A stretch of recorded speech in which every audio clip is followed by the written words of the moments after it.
Welcome to another episode of Two Up Front. My name is Jay, and I'm joined by Chuck. What's up, Chuck? What's up, Jay? What's up to the listeners, viewers, everybody?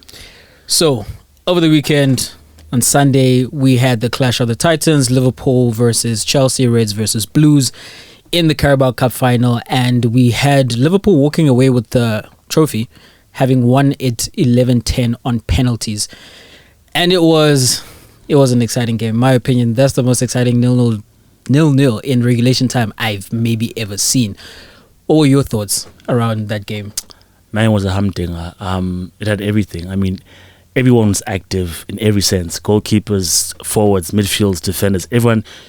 I can't say anyone had a bad game in particular. I mean, Mason Mount missed a couple, but he had a good game. He had a good impact on the game. But I don't know if the French midfielder over at Chelsea had a good game, Chuck. Ungolo, okay, yeah, I'll actually ball up, but he was industrious. He always is industrious. I mean, he'll never be found wanting in terms of running around, but he wasn't running around. He really was running around. I would have limited him to just Ngolo running around. But yeah, I mean, it was a good battle throughout all areas of the pitch. I think Footy, if there was one standout player, it was Mendy. I think that was easily one of the best goalkeeping performances that you're going to see this season. So it was him single-handedly holding Chelsea, keeping them still in the final. But it was, for me, two different things. I think Chelsea were kept in the final because of their keeper. Liverpool were kept from scoring. Chelsea were kept from winning it because of their lack of finishing. So I think if Lukaku maybe was there or Werner was there, really, they put the ball in the back of the net when they were in the second half when they were on the pitch. Lukaku No Havertz, I think had disallowed Havertz, from the industry of those players being on the pitch as well. So I think they should have given them something different. I mean, Mason Mount, Havertz, that urgency, for in terms of beating that last man, that pass needs to be perfect all the time for them to be through. And against Abu Van Dijk, you have to be inch perfect. So it was tough for them to actually get the ball in the back of the net, as we saw all the way to extra time. But it was a humdinger. Do you think it was a fair result, though, being able to win to penalties? Does it reflect what happened in the 90? Or who was a stronger team, actually? I think, regardless of who eventually came out on top in that penalty shootout, I don't think I would have been aggrieved, as I'm not right now. Because if I investigate why Chelsea, I wouldn't say deserve. I don't think anyone ever deserves to win a match. The result is the result, because you get 90 minutes, you get 90 minutes plus 30, you get paid, then the lottery of the penalty shootout.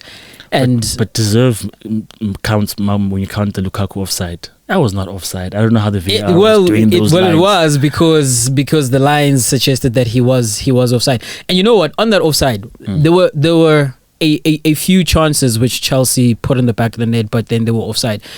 And kudos to the Liverpool defensive line, because they are stout enough, they are well marshaled, well drilled, where they know if they need to push up, they push up, and they all do it in unison, so they all do it in a line, and they're unafraid of what's going to happen. And on the side of Liverpool, the reason I'm not mad about Liverpool winning is because in the first half in particular, they were dominating that game. They were dominating possession, and they had Chelsea pinned back in their own half, defending their goal. And the way that Liverpool play, it really is like hard rock. It is helter skelter. It is foot on the gas. They play with a courage which is refreshing, in my opinion, because when you come into a final, as we've noted before, and everyone knows, they usually are cagey affairs. But Liverpool come out in this final with the idea that, okay, we're going to play on the front foot and we are going to go for the win. And what that means is that puts them at risk at the back, because at some point you see Joel Matip, he's pushing up, he's by the edge of the opposition box, and he is encouraged to do that in the Liverpool system. The fullbacks as well, Trent is way up, Robertson is also way up, and what that results in is you'll find Van Dijk and Matip, or in the second half, Konate. They are just two people at the back, and if you hit them on the counter, they are undermanned, and Liverpool know that. It's not a matter of, okay, we should learn from this, because they're gonna go and do the exact same thing next time they have the football. They are trying to score goals. And where Chelsea were wisened up is they did realize at some point that go in that Trent channel. If you turn it over and in your own half and you hit them on the counter and you hit them fast, you are looking at a 2-on-2, 3-on-2, 4-on-2. And that's the reason that Chelsea produced all those chances. And then towards the latter half of the match, and then into extra time as well, I felt as if Liverpool may have started to suffer because of their style of play. You know, they were tired. They were knackered. Like Diaz, when he came off, it was time for him to come off because he didn't have the legs. It was not a result of his play, because he was amazing. I was brilliant. Defenders. It doesn't matter who it was. It doesn't matter who faced him up. You can get it. When Diaz has the ball and he sees you in his line of sight, he's going to go at you, and you just have to hang on. I was saying to one of our Chelsea supporting friends that it doesn't matter who you put on him. Like, you just need to hang on for dear life and say your prayers. And the thing with Diaz is that it doesn't matter which side you show him. He's going to beat you on either side. Whether he's cutting in, whether he's going down the flank, either side, you're getting cooked. But here's one thing that I noticed from the game, Jay. Chelsea can go toe-to-toe with anyone. I mean, apart from the time when they got smashed by Man City, last season they showed they can go toe-to-toe with Man City. If they had proper strikers, I'm sure they'd be in the top three. Top three as in close to the title, not top three as in just watching them take it in front of them. But if Pulisic could finish, if Havertz could finish, it's a different game altogether. But in terms of that first half, Jay, the pace of that first half, whatever Chelsea were throwing, Liverpool were throwing it back. It was end to end. It was crazy. And then you'd be more with the fact that if Pulisic could score, and then Mane is being denied by Mendy, that was an amazing save. Was that more great Mendy, or Mane should have put that away? I think it was great Mendy because, well, both is inside, but I want to give it more to Mendy because when you look at the rebound, there was only one place he could have put it, and that's where Mendy saved it. There was no other. You couldn't have put it in the far post because there was a defender closing that angle as well. So in the only place that he could have put it, it didn't go in because the keeper was there. So I want to give that to Mendy.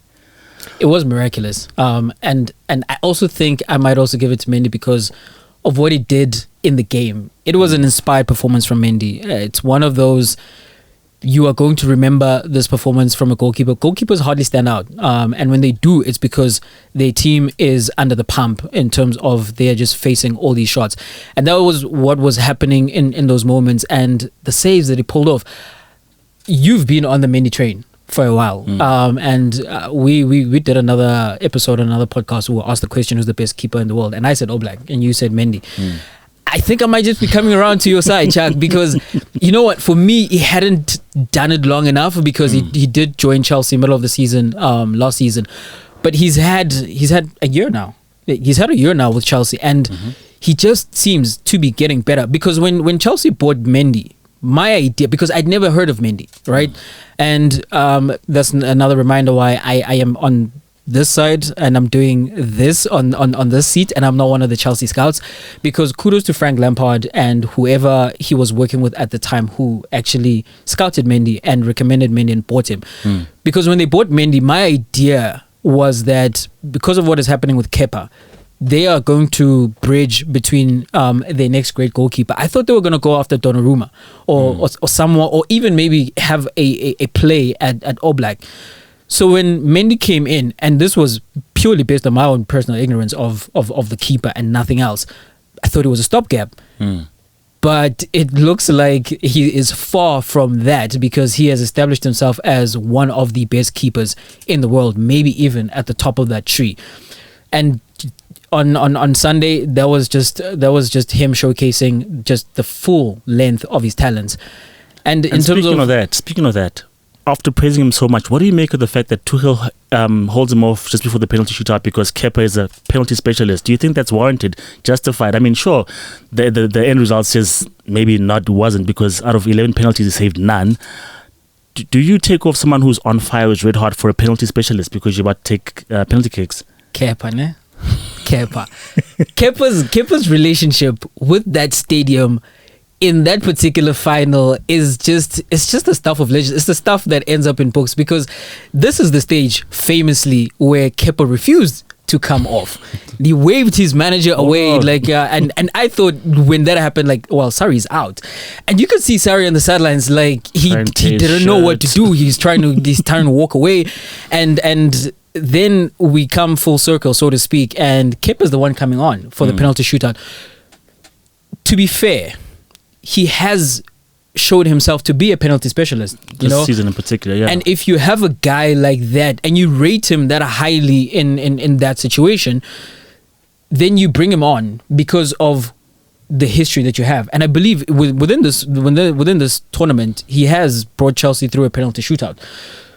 But the caveat which you're asking of me now is based on what Mendy was doing in the match. No, just because of that. If it was just a, so to speak, a normal performance from Mendy where he wasn't troubled all that much, or he had a couple of good saves, then okay, you go to the guy that you trust in the penalty situation. Yeah. But based on the fact that Mendy just looked like if you play 10 hours, you shall not pass. Nothing is going into the back of this net while I am manning this post. So in that under those circumstances, I wouldn't have pulled Mendy. Also, because now it feels like it's Kepa's fault. It was set up to because everything was going well. I mean, even if Chelsea lose that final with Mendy, you're not going to blame him because of what he did in the 120 minutes prior. You know what I mean? So he was set up to fail. But when you think about the fact that psychologically, Jay, if you could not score past this guy and it's penalty shootouts and it's this guy again, it makes it harder. But if you put inside another face who is the second choice goalkeeper, it must make it easier. Well, that's a relief off our shoulders. Let's go on and win this game. But one thing, Jay, that was pointed out to me over the weekend that I also forgot, is that Mendy did well in the AFCONs, saving penalties as well in the AFCON. And seemingly Chelsea have forgotten about that this guy can do the job as well. And on the day that he's performing at this level, surely you keep him on. Because even the one penalty that jumps to mind is the one that Kepa got his hand to from Konate, the defender, who obviously is not that great at penalties. And it grazed his hand and it goes into the net, and I thought he should have saved that. And the thing with Kepa, the thing we know about Kepa, he's got fragile hands. Like, his hands are not sturdy. Whenever you hit a ball straight at him and he has to handle it, it's if you're a Chelsea fan, you are nervous under those circumstances. I had the similar thoughts about Ramsdale. His Hollywood saves that he's been pulling off, not the greatest with his hands. And I thought in that moment that, man, if this was Mendy, we would have had to see that would he have guessed the right side. But you would think one of those, he goes in the right direction. And if he does, he gets to one. And you see, and this is what is happening as a result of the fact that Kepa didn't save any, and then he blasted that last penalty over the goals. That now I am second guessing how that panned out, because if he comes in and he saves a couple of penalties, even if Chelsea lose, then you don't put it on him. But the narrative of how that went, that Mendy had a great game, and then you bring on this guy who last time we saw him on the stage, he was pulling off the antics of not wanting to come on, and there's the fact that a large majority of Chelsea fans don't want him back in the Chelsea goal. And then he doesn't save anything, and then he blasts that goal, or like the last penalty, to lose the final, essentially, for Chelsea. So, he was set up to fail, and it's a bit unfair on him, because if anything, that should come back to the coach, because he made that choice. We didn't actually see Kepa on the sidelines urging the coach that, put me on, I'm going to go win this for you. He was asked to do a job, and that's the gamble that the coach took, and it did not pan out. But that's penalties as well. You know, it's hard to fully fault anyone in that situation, because it is a lottery. Before we close out on the penalties, Jay, Mo Salah again going from penalty number 5. Why do superstars take that risk? Because what if you don't get to number 5? You know why? Because it's built. It's not shirking responsibilities, because if you never get to penalty number 5, it's like, well, I didn't take one, so I'm not the cause why you lost. But if you do take one, then you win. That's what it is. That's all it is. Because if you have the last penalty, then you score it, and to win it, you score it, and you are the guy who's in the papers. You know, you're the guy where your team is coming from the center of midfield, and they're coming to crowd around you and celebrate around you. If you don't get to penalty number 5, then I am not part of why we lost. That's exactly why these guys do it, and it's a bit shameful, man. Like, come on, you guys are the goal scorers. You should be like putting your hand up first to go take a penalty. So, I mean, Werner was not even amongst the first 5 to take for Chelsea. When I saw that was sad as well. It's like, this guy's confidence is like absolutely shot. Big Rom shut some people up. Maybe, I don't know, it was a penalty, but he converted his penalty. Chuck, on the matter of Liverpool winning this, right? My question to you would be, is this a big deal?